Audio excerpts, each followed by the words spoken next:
Start this back up again, man. Um, dude, sorry about all that, everybody. Hopefully you will be back with us in a minute. But Duchaine, before we get started, where are you from, man? What's your I'm mostly from the East Coast, but my family moved around a lot. So I like Northeast to begin with, uh-huh. and then moved to Georgia when I was like 14, 15. Man, do you when you go in for auditions, man, is it mainly for like East Coast guys, like New Yeah, York guys and stuff? yeah, Yeah. Okay. always, always. All right, cool. Cool. And I was when I was going through your promo and stuff, man, I found this I found something I'm like and it just led to some other things. You know how that happens, Lamont. Yeah.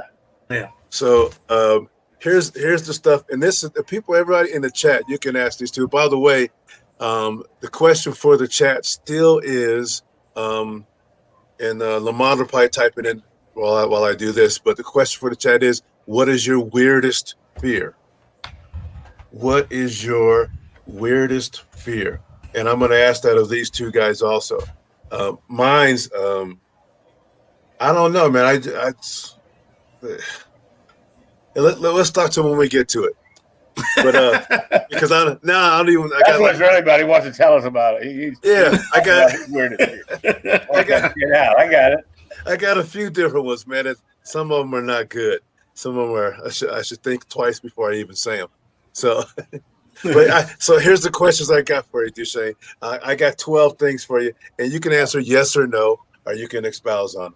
Because I found this in your promo, so it kind of led to this stuff. So yes or no on these questions. You tend to be more sensible than the people who surround you. Yeah. Okay. Yeah. You hate a deep-seated hate. You have a deep-seated hatred for drama. Yeah, I don't know. Hatred. Yeah, I can't take it. I can't stand it. Okay. That's how you know if somebody's into drama. They'll say, first of all, I don't like drama. Right. Get the fuck out of there. They're all about, I don't play games. Okay. Well, this is a game starting right here. So. Okay.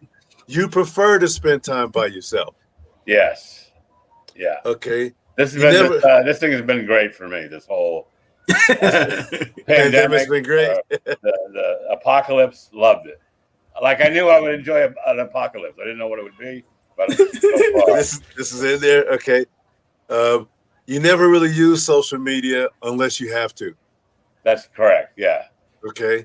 I mean, I'm just not that good on Twitter, and I just basically use Facebook for jokes. Try jokes out instead of going to open mics. Okay. You cannot stand children. Yeah, not really. No. Okay. You have a bad case of road rage. I have.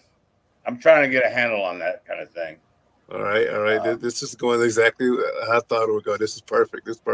I was just thinking about today. I was driving for an audition in Santa Monica. I live in North Hollywood, and I was fucking late, and I ended up pulling onto the 405 with a guy cutting me off, and I'm reaching out the window, pounding on the back of his fucking trunk. And then I look, and it's like an old couple with a handicap sticker. Oh. So then I really started pounding because I knew I could take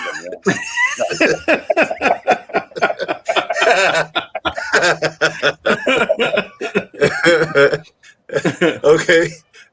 You have a difficult you have a difficult time making new friends. That's true. Yeah. Okay. You're always a little bit too blunt when you speak to others. That's also true. Yeah. Okay. You'd really rather not have a significant other. Yeah. I mean, yeah. Okay. Just so much goes into it, It just takes so much of your fucking life. Okay. You have some sort of anxiety disorder. Yeah, yeah, big time. What's the anxiety? What's the anxiety? I have a huge fear of flying. Oh, okay. That's not really weird, though. I think like half the people in the world, which makes sense. Yeah, especially nowadays. Yeah, it doesn't help. Yeah. Okay. Now you got to wear a mask. Okay. So you really enjoy people watching. Yeah. Yeah. And And the video. last, yeah, exactly. And the last one is you think you're better than most people. Oddly, I think I'm better than most people, and I think I'm less than most people. Those two things are always fighting inside me, you know. The reason I think somebody's better than me, and then I meet them, I'm like, oh fuck, I'm better than this fucking guy. What the fuck was I worried about? the reason I came up with those because I was reading through your thing and it said you self-described surly misanthrope, right? So those are 12 signs that you are a people-hating misanthrope. Oh, really? Yeah. That's funny. Nice. So, like, yeah, okay. If he answers, and then you're like, yeah, that's me. Well, sometimes I wonder. I don't really know myself, but apparently I know exactly who the fuck I am. Every question I'm a misanthrope. I guess I'll leave that up as my. And I really don't hate people, but just I mean, I love people. It's just the idea of people, you know. But yeah. Then you meet the actual people, and you're like, I think Damon Wayans said that once, you know. It's the idea of people that I like. Yeah, it's like it's perfect for a comic. You get to stand on stage. Here's all my thoughts. Exactly. And you know what? Bye. Yeah. That's exactly the same way as I feel about people. Anyone that knows me knows that I'm not a big fan. And right, you know what it is? It's the concept of people was great on paper. And just horrible in execution. And I've told my audience, and they've understood this, that we bond. My audience is a group of people who are just like me in the fact that we hate other people. And we get together as a group and realize, oh, yeah, we can't stand people. Even the people that we're with, we can't stand those people. But we bond on common knowledge that we don't like people. Go the fuck away. Yeah. No, so I had a heckler talking to me once, and I said, "Look, I don't want to hear from people." And she said, "Why do you want to be a comic?" I said, "I don't want to hear from you. I want to talk to you, but I don't care what you have to say." That's perfect. That's perfect. So, but on the other side of that, Rob, how long should a CD pitch be at the end of the show? Because that means you're going to have to see people after the show. You don't want to see people, but now you got to do the CD. So how long should that pitch be? Well, first of all, I when I first started selling CDs after the show, my pitch was, look, a lot of people, they don't want a CD, and they'll just kind of hide their eyes and walk by. That's perfect. If you don't want a CD, just walk the fuck on. And I did not sell very many CDs. I just tie my last joke in with the CD sale. You know, not a big pitch. I'm not really good at sell. It's really the only thing I can sell. I couldn't sell a T-shirt or anything like that. I'm just not a good salesperson. But my work I can sell, you know, and you know, I just tell them, do some hacky joke about, you know, buy the CD, and you know. What about you, Lamont? How long should a CD pitch be? When I didn't have a CD, like I didn't make any CD type recording. I don't even know how far along I was. It was at least 20 years in before I released, because that's when I felt like, okay, this is worthy enough. And it was the most anxiety-filled moment on stage those first few months to get up to that when I know that I'm about to pitch this thing, because I'm like, oh my God, there's nothing funny. I don't know what it, and until I wrote a joke around it, then I felt, okay, fine. Now I feel like this is going somewhere. But it was horrible as far as anxiety riddled fear of, in your head, you go, oh no, the CD pitch is coming up. Oh God. Yeah. I got this stupid thing if you want to buy it. Yeah. Yeah. Mine was even weirder, man, because it's how far back my shit goes. I used to sell cassettes. Remember cassettes? Oh wow. That's how far back I went in the merch. But it's like, yeah. But I would only make like just a few so that if I ran out before Friday, I didn't have to worry about staying after the show. I could just go to a club or something afterwards, and I had to stand out there. And Oh, Do you speaking of like that, talking to people after the show? well, it became. I can go either way when it comes to either hanging out with people or being by myself. I'm comfortable either way. Right. Yeah, because one thing I found was that sometimes I would get like just great bits just listen to people talk. And there's some things I wish I had turned a tape recorder on. Like I was in Philadelphia once, and after the show, I went to dinner with 6 black women. And they were like, "Hey, we're going to get some food. Want to come with us?" I'm like, "Hell yeah." And so it's me and 6 black women at a table in this restaurant. And I was just instigating. I'm like, "Well, so what happened with you said you met that guy, but she liked him. What happened there?" And they would just go, right? Yeah. And I wish I had to turn the recorder on just to get the stuff, because it was some amazing stuff came out of them. But man, and yeah. But you guys ever go out after the show? I used to, but then Lamont's like, no. That's how I got into trouble now with these 4 or 5 kids I got. the only reason to go out to the show is to meet women. And if you got a woman at home, there's no reason to go anywhere. I like to drink too, so Well, me too, but that's what I shouldn't be doing. So yeah, I don't even know if I ever went out just for that sake that this was that whole thing where you're trying to tell new comics, hey, your superpowers only last in this building. Like that's only the place your superpowers are active are in this building. Now you go to a different building where nobody saw you. Now you're just you're a new stranger that's in town. Nobody cares that you were on the show. It's the 30-30 rule. 30 minutes after the show and 30 feet from the club. That's when you got to seal the deal. If not, just go back to the condo. But come on, Rob. Admit that after a while, there were moments when you would go out with the younger comics, and the best thing for me was to sit and watch these guys try to pick up women in a club, and nobody knows who the fuck you are. And they're trying to play those games. It's like, and you just sit there like, that ain't gonna work, son. Especially when they tell them they're the comics. Right. Oh, I'm a comic, man. Yeah, you just lost all my respect right there, bro. I told her I was the comedian. I was like, really? And you're still back over here sitting with me. Okay. All right. Oh man. Let's see. So what's better? What's better? I know what's better. It's better to see live comedy instead of watching it on TV. But I think most people go, "Oh, I saw the show and I thought it was great." But where'd you see it? They go, "Oh, I watched it on TV." I'm like, that dude just did a residency in your city, like 2 months, and you didn't go see him at all. Well, people don't see the difference, but there's a lot of guys and women that I see online or see on TV, and I'm like, what are they? Why are they getting these gigs? And then I see them live and go, oh, all right, yeah, they're fucking funny. I get it. There's an energy there that you just can't get through the TV.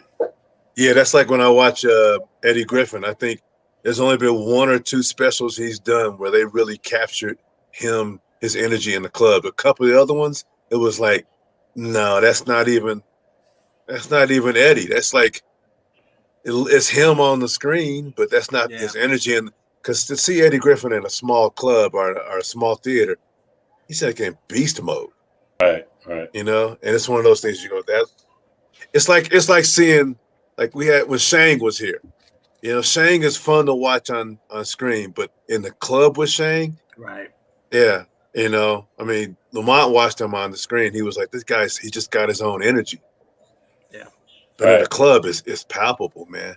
Let's see, we got some people. That is one of my fears too, or it was maybe not as much anymore. But that translation from live performance to television performance was always in my head. It was always a big deal for me because I was like, I don't I don't know if I translate as far as, you know, like Robert, what you were saying, like what you see, is it close enough to make you go, okay, yeah, that guy is something type of, you know. Right. Yeah. Yeah. Well, here we got some people logged in with their fears are. April says she doesn't like to drive on bridges over rivers, especially in the Mississippi, especially the Mississippi. Man, I have a couple of friends I know that are scared the hell to drive over bridges. They'll go from 50 miles an hour to like 25, 30, and they just creep up, which I don't understand that. Why you gonna creep over the bridge? You're scared as shit of the bridge, but you're gonna creep over it. Yeah. Really slow. Right. You put more weight on it by going slow. Exactly. The faster you go, the less weight.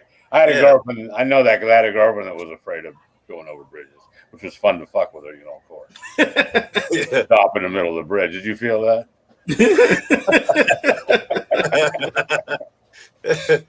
Of course, yeah, thanks, Dominic. My weirdest fear is losing my video on the show I'm hosting. Everybody jumps in on that. Yeah, okay. I'm getting roasted again. I heard Lucy disappeared. Good green room. Oh, this is a good one. I've done this. That I will accidentally send a text message to the wrong person. Yeah. And if you're lucky, you can probably try to convince them that that was meant for you. Yeah, I guess it depends on what it's about, but yeah, that's a legitimate fear, I think. I had a CC email mishap once where you thought you were talking to someone else in the email, and then it turns out that because you're answering the original email, and then it turns out that it was going to a whole bunch of people. Like that happened once. It wasn't that big of a deal, but still, it was uncomfortable. Hey man, by the way, hey Lamont, you just don't have to worry because Lynn, who is it says this? Dominic says he saw you on Comics Unleashed and it translated well. Oh, well, that's nice. Obviously, Dominic, he doesn't feel the same way. Well, that appearance was fine. It's just that's a weird show. That Comics Unleashed. Did you ever do it? I couldn't even get on it. That's how weird it is. It was bizarre. What was the process? What did he come to see people, or did his people come to see you? You send them. I had to send them a video clip. Yeah, I think I had to too. I don't even remember how I got it. I just know the show itself was bizarre because he would just ask you questions that led into bits. Right, you can tell. It wasn't like, oh, it's a bunch of comics sitting around having a conversation, which would have like this. It would have been better, but it was just like they knew exactly what bits you were going to do. And then Byron would just go, and you're mad about this, and then you just go into the bit. Yeah, some people are weird. Yeah. It was weird with some people. By the way, man, they're going. Our chat, Robert, goes in on everybody, and Lynn just said, "It's hailing here. I need a scarf." Anyone? So yeah, they know the history, the Moss history with scarves. So they're like, he's a dapper dresser, man. Yes, he is. Yes, he is, man. So April says going over to want to crash. That's what, on the bridge. Is that what that is? Yeah, that's why you go slow because you don't want to crash. See, I would probably do the same thing, Robert. Did you feel that? I would just start fucking with people. Well, I have a fear of flying, and I stop telling people when I'm on the plane because then they'll tell you about all the near-death experience they had. Yeah. And it's like, what the fuck? I just told you. Why is that people always want to one-up your tragedy shit? Yeah, exactly. That's exactly what it is. I don't know. That shit is crazy. When I had that car crash, when I almost, I should have died in that car crash, but all I had was like I broke these two fingers, so I had a big cast, but I went straight on the ship. 2 days after that, I was back on the ship, and I must have had 3 or 4 old guys walk up to me, go, "Hey, how'd you hurt yourself?" And I tell them, and they go, "Oh, really? Your fingers just broken?" They go, "That's nothing. Look at this." And they would put their hands up. Oh, and they'd be missing 2 fingers. And they go, "That's nothing. At least your fingers are gonna work again." I'm like, dude, really? You have to one up my shit like that? And on the ship, right. it's the worst. The ship is the worst because those are medical stories that you're like, I didn't really ask for any. I remember once because at the tail end of when we were back last on ships, I had picked up pickleball to play these guys, and so the stories of the injuries and stuff that these guys, it's like being in some sort of a ward type of deal. Listen to these guys. Yeah, they got some. Those people sit around and talk about the worst thing that's happened to them. Right. And over coffee, they'd be just sitting there going, "Oh, I had both knees replaced. Yeah. Now my hip is next. It's going to be something." I'm like, yeah. What the fuck? Then it's, did you hear about so-and-so? Oh, fuck. He's almost dead, that son of a bitch. You know, when they run out of their own shit. Yeah. I'm surprised he's still around. You know, his kids are the only one keeping him alive. Like, oh, hey, Lamont, by the way, man, here's the thing that's happened to me, because myself and Dominic and a couple other people, Steve and Brian, we always go in and troll these pages. We troll these pages. This lady said this today. She's apparently what's his name? Hunter Biden got a gig, and so a bunch of people were going, "Yeah, I bet his dad got it for him. Yeah, it's got to be great to have your powerful dad, get you a nice gig." They said that with the complete understanding that of Trump had his daughter and his son-in-law in there, and when you point that out to them, they go, "Yeah, well, anyway." like how do you square that? Yeah, well, people have no consistency. There's no, and then it would go the other way around too, though. I mean, people just have no integrity, right? Which just means having the same opinion no matter who you're talking about, right? So, I don't even talk politics anymore. It's just not worth it to me. Yeah. Well, here's something that Debbie brings up. She goes, on Tuesday you were talking about fights at the club, and she asked about fights on the ship, and she thinks you missed the answer. I didn't get a chance to answer it that day. Best fight on the ship? Where there's one ship that Royal Caribbean had cut in half, and they added like 70 feet onto it, right? So they got a bunch of new cabins, a bunch of new places to perform in, but they didn't do anything to enhance the showroom. Oh. So all of a sudden you have, a few hundred more people on the ship, but the showroom is still the same. So you would see fights every night in the theater. People trying to get seats. Because they have the gold area, the platinum area, and you can't sit there, and you will see old guys fighting. I got video of a couple of them. You see old guys trying to fight, but they don't fight. Old guys just yell at each other. Yeah.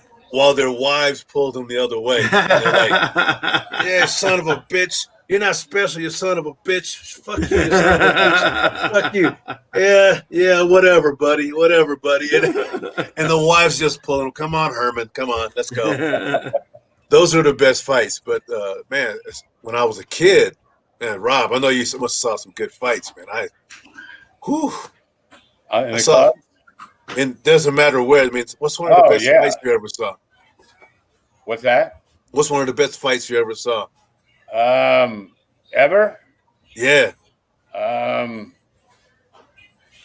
remember one time I got the shit beat out of me outside of a Holiday Inn bar. But you were in that fight. Yeah, I was in that one. That's probably the best one. That's the best beating I ever saw anybody take.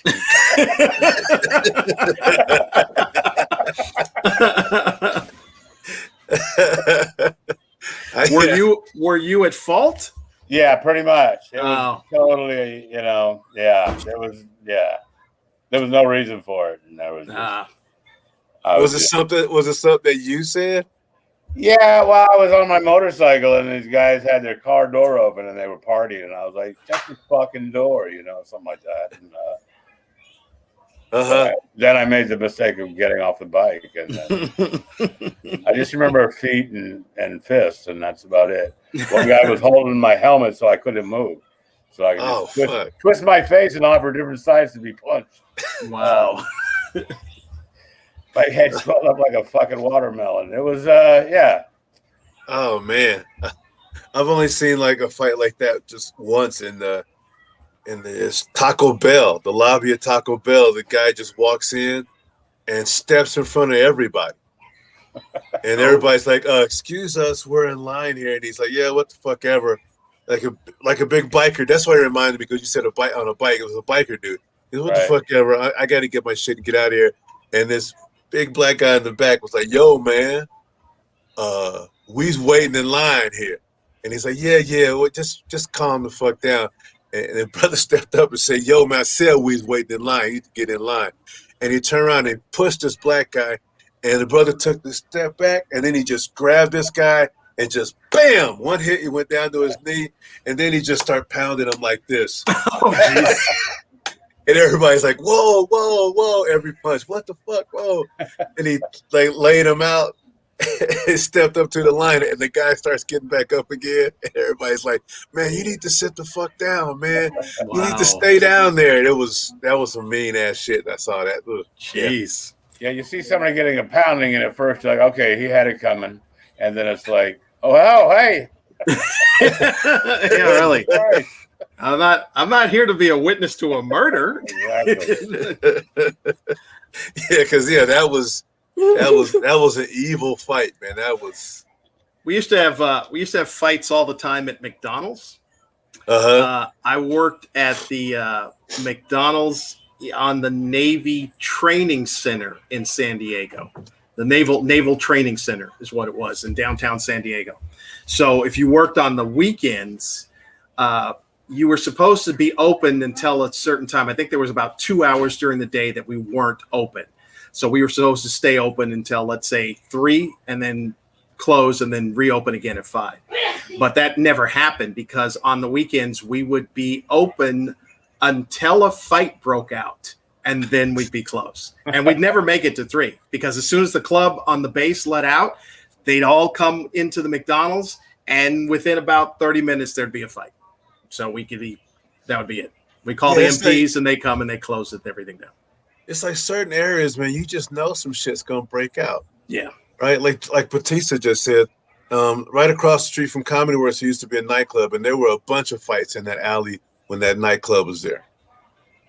Wow. What club? In Comedy Works in Denver, downtown Denver. Oh. There used to be a nightclub right across the street, and there always would be fights.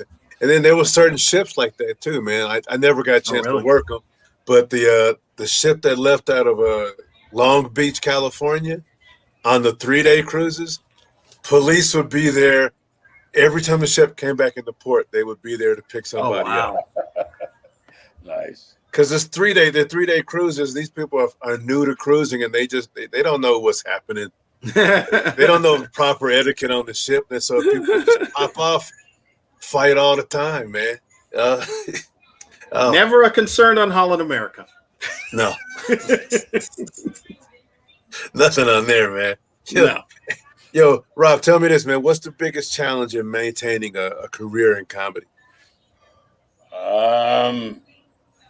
Well, for me, it's flying. Yeah, I don't know. The biggest, you got to be funny, I think. You got to be either funny or a good business person. One of the two. What do you think, Lamont? I think it's being funny. I think it's being relevant, I guess. Because I know there are times there's a handful of clubs outside of Canada, but because Canada, I just feel fine. But clubs, there's still a handful of clubs that I play in the States where I feel like, and I've told the audience, I'm the oldest person still doing clubs and stand-up, where you feel like that because it's just a bunch of kids in the room. And I think it's being relevant enough to have them pay attention to you, because if you're coming from a point of being 50-something year old, then you've got all that experience and that thing. So you're looking at material and life in a different point than some 20-something-year-old that goes up. I even talk about it. I go, I don't talk about sex like I just discovered it. And that's the aspect that they're viewing it from, is that it's everything in life is new to them. And so the stuff that we go, yeah, that's mundane, they think is the most hilarious thing around. And it's being able to connect to those people that I find, for me, to be the most difficult. Yeah, I mean, nothing's worse. I mean, you really feel old when the jokes aren't working. Yeah. That's when it really stands out, the difference between your age and audience's age. It's fine if everything's going great, Yep. Because they're like, hey, this old fucker's funny, but yeah. It's look at this old fucker up here trying to tell you. Go lay down in the grave, pops, Yeah, and it's changed. It's changed Vegas again. Age has changed Vegas now. I mean, when you first went to Vegas? What'd you think of it, Rob?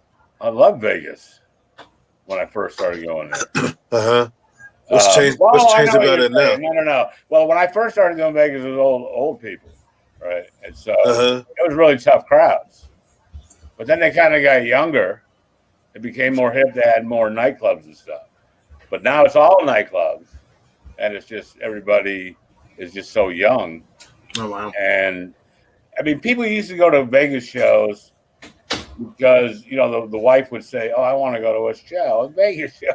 And the husband sees a standee on the screen, on the fucking nightstand. All right, let's go to the fucking comedy shows right here. And, and that's, they never go to comedy shows in their hometowns. They didn't know anything about comedy. But then Vegas got hipper, and as far as comedy goes, and the shows got good.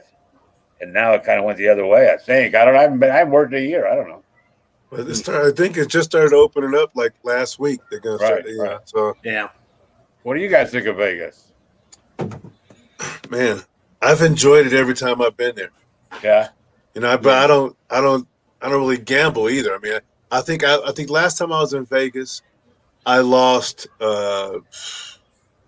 maybe $25 because I would drop $2 in a machine on the way to the showroom and then $2 on the way back. That was my limit. Because I just wasn't going to give them any money, because I think one of the last places I played, they paid us on a Friday. Right. And we still had that Friday night, Saturday night, Sunday. I think the Rev used to do that. Yeah. The Riviera. Used to pay you on Friday so you can spend that money. Yeah. We're gonna get 30% of this back. Exactly. So yeah, I just I didn't. I think I went there once to the old town with my guys with the tour, and I remember that because we were sitting there waiting for a taxi or something, and I won like $60 or $70 on the slot machine. I'm like, oh, this is good. And then we got the cab and we were gone. But I always enjoy Vegas. Huh? What do you enjoy about it then? You don't gamble. I like doing a lot of shows. And when I was there, you would do a lot of shows. Right. That's kind of changed too. Yeah. A lot of the clubs, it's one show a night. It used to be 2 a night and then 3 on Saturday. Right. Yeah, that was great, especially for CD sales, But yeah. Yep. Plus, I get to work so much on whatever new joke I had. I can work that son of a bitch out. Right. If it's not working after a whole week of that bullshit, and that just wasn't. Yeah. Yeah, I haven't been in a few years, and I did like when you had multiple shows. Like, I guess before that, I used to work the Riv when they were at the Improv was at the Riviera, and that was 3 shows every night, like Monday through Sunday. It was 3 shows, so that was fun to be able to do that. But yeah, the last time I was at the Stratosphere at that LA Comedy Club, it was only 1 show a night on that thing. And the thing I probably like the most about it is that cross section of people. So therefore, you're not necessarily having to perform to particular sections of the country. You can kind of talk to all the country at once and then see where that balance is for me. You think it'd be better to work out a whole new set and like a residency in Vegas or a residency in your hometown? I don't know. I was in Vegas for over a year, opening for Bobby Slayton at Hooters. Man, I love Slayton. I love Slayton. It was really tough to work out new jokes in that situation, just because I went up first, and had to get the crowd going. Oh yeah. I don't know. I just don't find, especially when you're going up early, I don't find Vegas crowds to be that friendly to my type of humor. Luckily, with Slayton, he brings a certain crowd, so I was fine there. But yeah, that's like a great match. I can see you guys together easily, man. Yeah, that's a great. We had some great shows, but that's over now, man. That gravy train dried up. That was the first fucking apocalypse when the market crashed in 2008, I think. Right. And man, Vegas, one weekend Vegas is packed. The next weekend, it was like a ghost town. Wow. After it hit the paper. Unbelievable. I never seen anything like it. It's like being in the Dust Bowl, one guy walking down a windy fucking street in the dust. I was the guy on the Vegas Strip. A couple M&Ms out there, but nobody did. Man. So what do you think it's going to be like when you come back? I don't know, man. I mean, I'm like Lamont, but I'm older than him. So, I mean, coming out of this on the other side of this year, the crowds are going to be smaller, because of the distancing for a while. And just, I don't know. I don't have that energy to fucking, I mean, it seems like you're going to have to put out all the energy. Mm-hmm. Yeah. You got all these gaps in the audience. And that already pisses me off anyway when I'm putting out all the energy. Well, you guys know you do some shows, it's all you. Yeah. And other shows, you come off the stage, you're fucking energized because you absorb so much of the audience's energy. Yeah. It's fun. You wish you could keep going. But when they drain you, they fucking drain you. For me, anyway. Now, that really is one of the worst things when you are, because it is exhausting. It is physically exhausting when you're carrying everything on the energy from the show. It makes time drag. It seems like you've been on stage for 4 hours instead. And it's not about not doing well. You could be doing well, and yet that energy just, you're like, oh my goodness, I feel like I was running a marathon performing to these people because it was take, and nothing was given back. Yeah. Well, that's the thing. That's what selling CDs taught me. Because you think you get off the stage after one of those shows and you think, I barely got anything from these people. And they buy the most CDs. Yeah. Yeah. They're like, oh, you're fucking great. It would have been nice to know that about half an hour ago when my soul was being crushed. Well, I was just in my head thinking, what building am I going to jump off of? It's a small town. I don't know if they had any 4 stories. Well, Dominic's right about one thing. It seems that the audiences will be more energetic at first. They're just happy to be out, which is what I'm finding because, I've been going out for a few months now, Lamont. So yeah, they seem to be really energetic and ready, just raring to go. And but I'm with Robert on the distancing thing. We got to be able to get a few more people into the club. I did a club up at Fort Collins, and I just know once all that shit is done and they get another extra 40 or 50 people in that club, the club's already beast mode. If you get another 40, 50 people in there, it's gonna be nice. Right.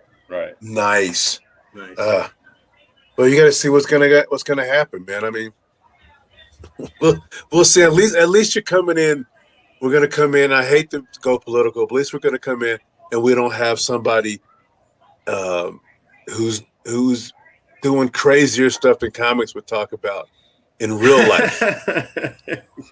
We don't have to have people getting so pissed off about you making certain jokes about certain politicians. Well, also, you don't have to sit through a show where everybody's doing Trump jokes. Yeah, true. I mean, that just get on. You do a showcase night, and there's 12 comics, and everybody's got a very similar Trump joke. It was like, come on, you know. Yeah. And the That's why I don't crazy, talk about politics. I want to be the one guy that doesn't talk. But the crazy thing is that he would say things that were just the shit he's saying is so much funnier or crazier than what they're coming up with. Right, exactly. So I don't know, man. And then the movies are going to come back, like April's talking about. She went to see a movie, thought it was the best movie she's seen in years. Was just watching Mortal Kombat. She was sober. I'm just wondering, are you really going to want to go back into a theater right now, like a movie theater? I don't like theaters anyway. Movie theaters. Well, you're misanthrope. You don't want. Yeah. when I'm on the road, I'll go to a matinee.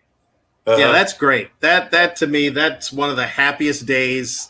Is to go on the road to a matinee. You know, there's not many people there, and you just kind of sit and watch a movie. And you know, I'm the person they made movies for anyway, so there's no bad movies in my eyes. So therefore, it's a great experience. Best movie matinee you went to? What's that one, Lamont? Just when you you're on the road and you go to a movie with just you and the other comics. It's in the afternoon. What's one of the best movies you saw? I haven't really been to a lot of comics. Usually it's just being by myself, but I would probably say the best experience to go with other comics was Rob Little and we were in Calgary and we went to go see what was the Daniel Day-Lewis movie about the oil industry? What was it? There Will Be Blood. There Will Be Blood was that. Okay. Yeah. It was a great movie. Yeah.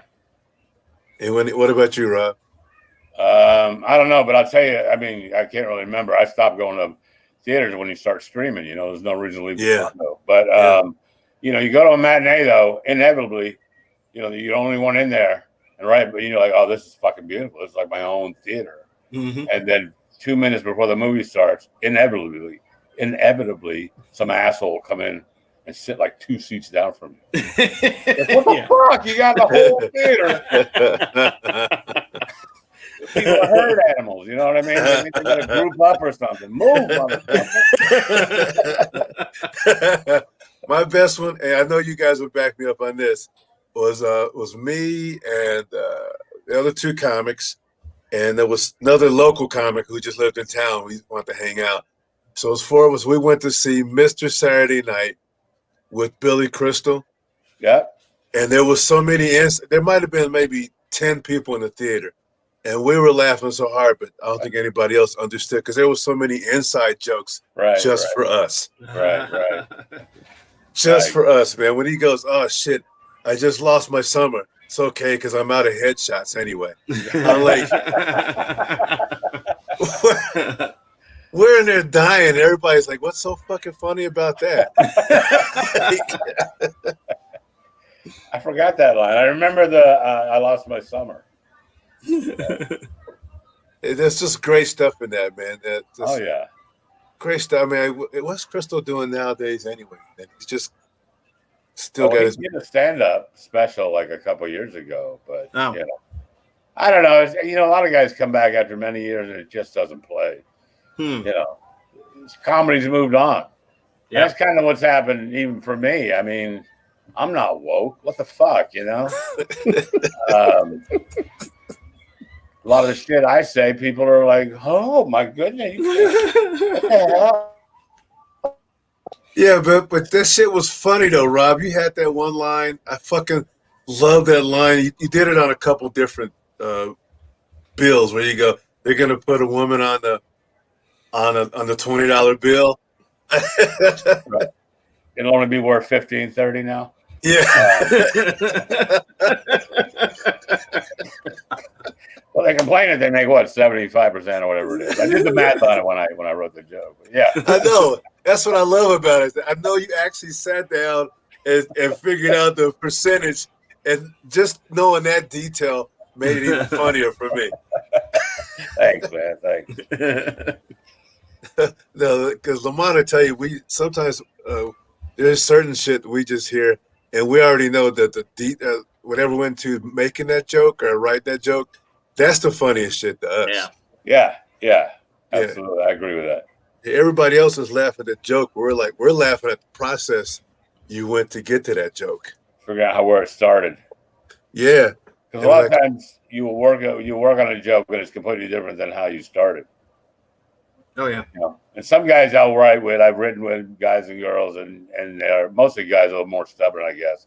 And they'll start with a joke, and you'll come up with some great stuff, and you and whoever else is in the writing group, and they're like, "Yeah, but that's not where I wanted to take the joke." Well, give a fuck. Your shit was not funny.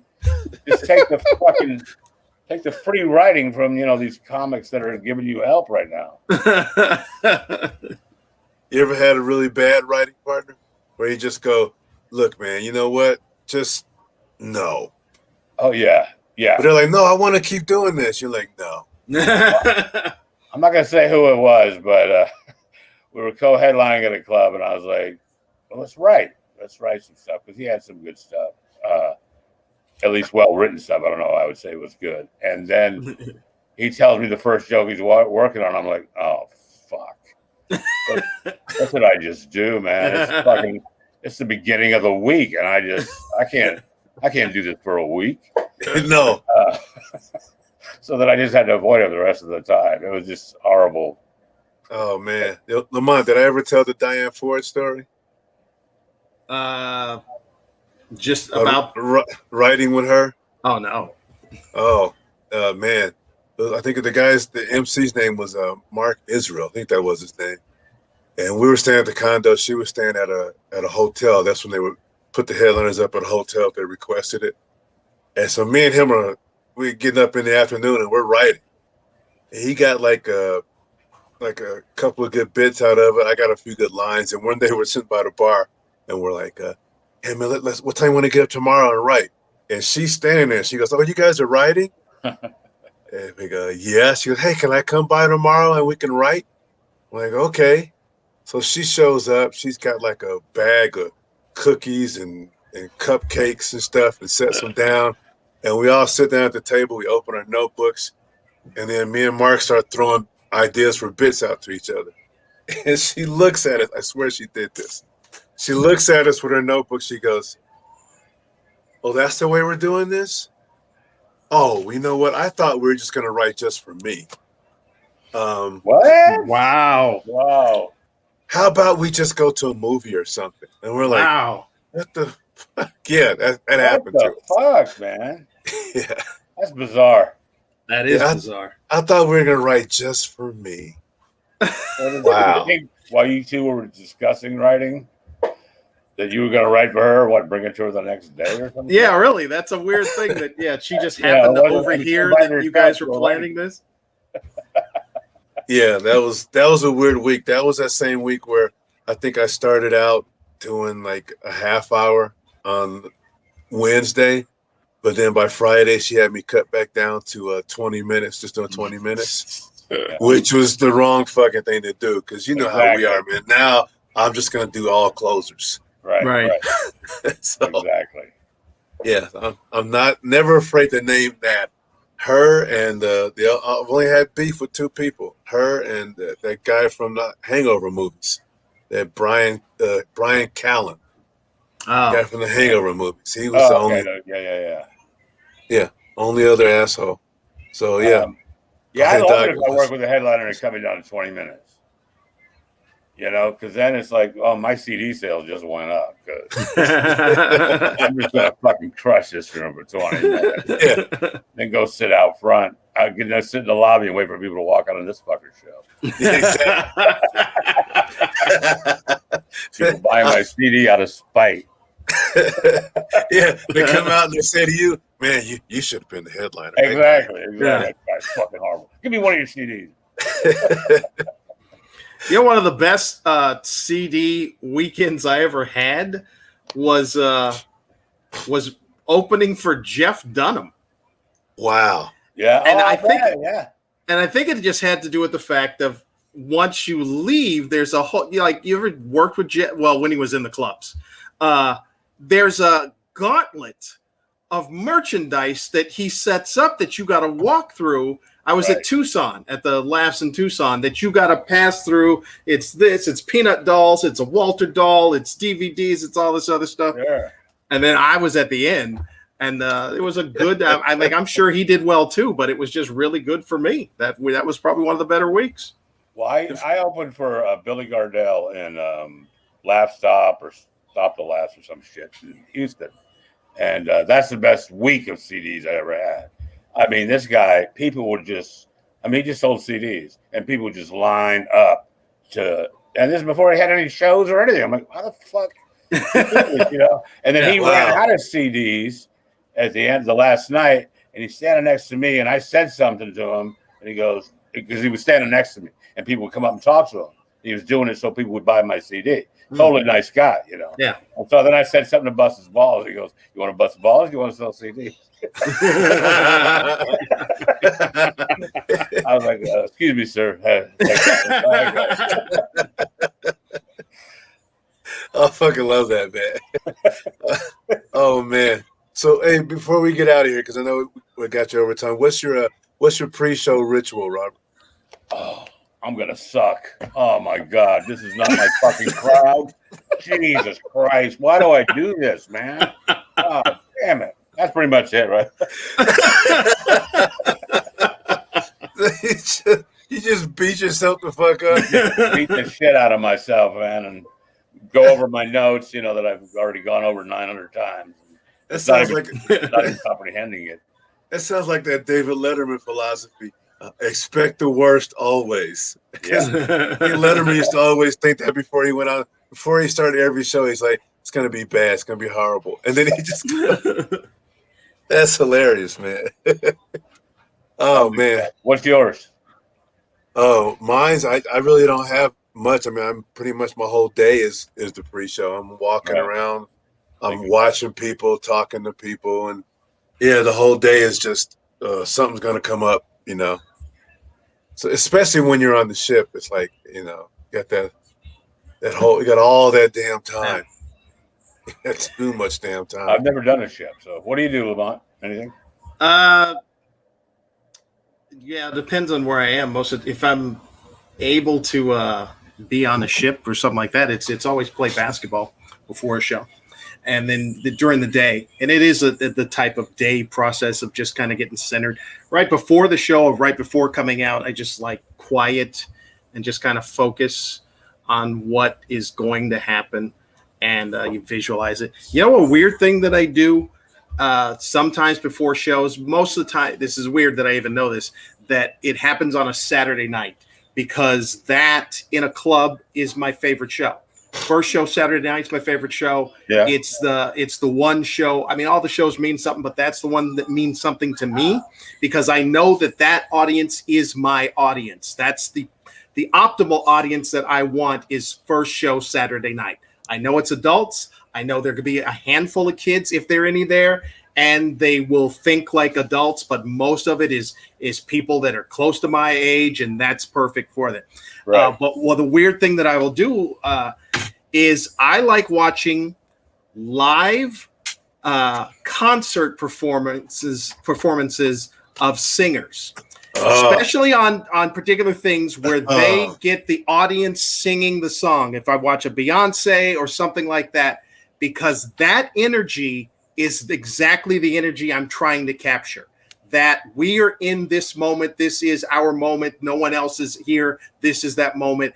That energy is crazy to me. I'm fascinated by that energy, and I will watch those performances over and over again just to see what is going on. It's amazing. You're in the Beehive. Yeah, I got one exactly on the Beehive. Yeah. That's funny. I got one for you to add, Lamont. It came out a few years ago, but Jay-Z, Fade to Black. Mm-hmm. Remember when he was talking about, I'm retiring, and this is going to be my last album, my last. That whole thing, I used to watch that before shows sometimes. Wow. Because there's a mindset that he has, and there's a line. He's walking towards the garden, or whatever the new place that they put together was. You know, it's like 50,000 people, but they're walking towards in the underground, and he starts going through how he's preparing himself for the show, and it's just, and then he just goes out and just rips it. I'm like, right. Shit, I might have to watch the beginning of that tonight, man. So, I gotta do something tomorrow, so it should be interesting. Well, it can be Man. tougher in the clubs though, because you're not. I mean, these guys are going out. They're doing a concert, so they're backstage and then they're walking through backstage. We're standing in the club until we get to go on stage or in a little fucking green room, you know. Well, but I think just to transcend it though, just to get past that little. I mean, yeah, this is a good green room, but like just to get past that whole crappy shit that you're in the middle of and go, I'm gonna, this club ain't paying shit. They're great crowds, though. They're great crowds. So I'm gonna go out here and get this shit done. Yeah, I could see it being in that green room. There's some interesting shit in there, man. And then what's that club? Lamont said there used to be a club that played Lose Yourself? Oh yeah, the Absolute Comedy in Ontario, Canada. That's what the pre-show thing is, and it's done right as far as him having a green room. Because I remember before he had his third club, I was because I'm friends with the owner. We've been friends for a while, and when he went into the space to look at a restaurant and say, I'm going to convert this into a comedy club, and then he was specific about and this area will be the green room. Well, the club in Calgary, they had an entire space and decided not to build a green room. They went from another club that didn't have a green room, went to a new space where they could make it however they wanted to, and still no green room. So the comics are, if it's packed, you have nowhere to be in the room. Otherwise, you're in the booth in the corner, and that's not the same because you're still there amongst the people. Yeah, no, it's you got to have a green room even if it sucks. Yeah, exactly, man. Well, let me say this before we get out of here. I know that Joe, you asked about do you ever watch Mrs. Maisel? That's at the Marvelous Mrs. Maisel. For you, Joe, you should know this. We have a guy Tuesday, May 4th, the guy who was a writer on that show, Marvelous Mrs. Maisel. He's going to be our guest here. That's Noah Gardenswartz. He just has on Comedy Central special. He's done The Late Show, been on Conan, Last Comic Standing, and he just recorded a new comedy album here in Colorado. So that's just like 2 weeks ago we recorded. So he'll be with us Tuesday. So be sure to join us with that. I've seen that guy. I saw one set of it. I thought he was pretty funny. Oh yeah, he's a good guy. Plus I think he came up in Denver before he moved to New York. So it's good, man. Hey, New York. When's the last time you were in New York, Rob? Oh shit, I don't work New York. Huh? I don't work New York. I've never worked New York. Man. I worked with Bill Burr once in New Jersey. And it was New Jersey. And it was years ago, and he's like, here's my number at the end of the week. Here's my number. If you want to need help getting any clubs, let me know. And I was like, I'd like to work that New York. I've heard a lot about that. He's like, oh, well, New York, man, that's a lot tougher. So, And this is my favorite part. He gave me his number, and he said, call me if you need to get any clubs, but you won't. The good ones never do. And it's like, well, wait a fucking second here. I'm in this Jedi mind trick, So now I call you, I'm not a good one. What the fuck? He was complimenting, because we all know that the good ones never do ask you for help. It's always the shitty ones that bug the hell out of you to get them working. You should have just told him I'm the exception to the rule. I'm one of the good ones that's calling you. And you definitely, bro, are one of the good ones. Hopefully, man, we will cross paths instead of just like you getting there before me or vice versa. This would be cool. Because I've always got to meet you, man. It's fun. Yeah, I've always heard your name, man, and Lamont. Sometimes when we research the people that are on the show, and sometimes you just go, oh fuck. Okay, I hope this goes well, right? I just enjoy watching your sets, man. I'm like these were fun to watch. Thanks, so, I appreciate that. Robert and I go back to Tribble days? Tribble runs, man. Yeah. Way back. The sadness. Hey, brother, I'm right there with you. Okay. I'm in Colorado, so I did triple runs. Yeah, I love Colorado, man. I did Wits End and McKelvey's. Oh man, those were the best, man. I The love best those guys. times. Yeah. Best times. Wits End. I think that was the clip I put out about Wits End. I used to do the put a word for each name, for each letter. Oh, All right. And so my thing with Wits End was white in the suburbs, every Negro denied, comedy club. Nice. Yeah, the new owners didn't like that. They didn't like that. Yeah, they ended up taking the place anyway. Yeah, Not David, but the other guy, his partner. yeah, the guys that took it over, they tanked it. Which is too bad because Westminster, it needs a comedy club out there. So I remember I always look didn't forward to pay me. that. My check bounced the last time I worked there. Wow. And so I called him, and he said, "Okay, well, call me on this number. Don't call the club." And then it was another week went by. So I was like, I called the club. I was like, "Yeah, is your boss there? Because this is Robert Duchaine. My check bounced, and my check was good. Like 2 days later, then it cleared. yeah, then it cleared. I was like, "Fuck, don't call the club. Fuck you, motherfucker." 5:30 p.m. Saturday show. That's what that room reminds me. That's what I think of when I think of Wits End. The first time I heard that, I was like, as I'm sure everybody was, like, how is this going to be? You mean people are going to show? And then the fact that show was, and usually was the best show. Yeah. Yeah. Yeah, it was to be packed in there. Fucking 5:30. God damn. Yeah. Shoot. All right, fellas. Well, hopefully, we can do this again, man. I know that we had somebody else that was supposed to be in, but she picked up a gig. It was Susan Jones was supposed to, but she picked up a gig in Vegas of all places. Oh wow. Yeah. Good for her. Yes. Yeah. So she went in to do that. And I think they were early shows, so there was no way she's going to be able to be on the show. So we'll bring her back at a different time. But this has been great, man, having another vet in the room just like us, man. So it was fun, man. I enjoyed it. She probably would have just fucked it up anyway, you know?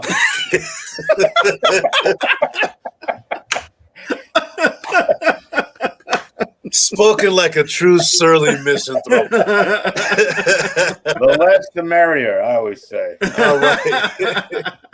Bro, we definitely want to bring you back again at a certain time, man, at a certain point. So please allow us that, man. Absolutely. I'd love to do it again. I had fun, man. Yeah, man. Another good one. Another good one. Like Mont says, this has been good, man.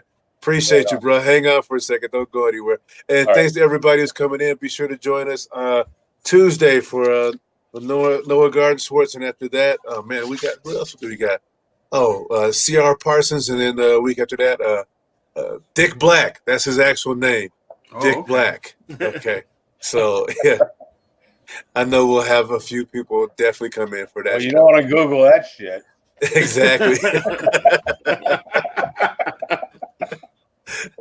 All right, guys. In a bit. Thanks for coming through.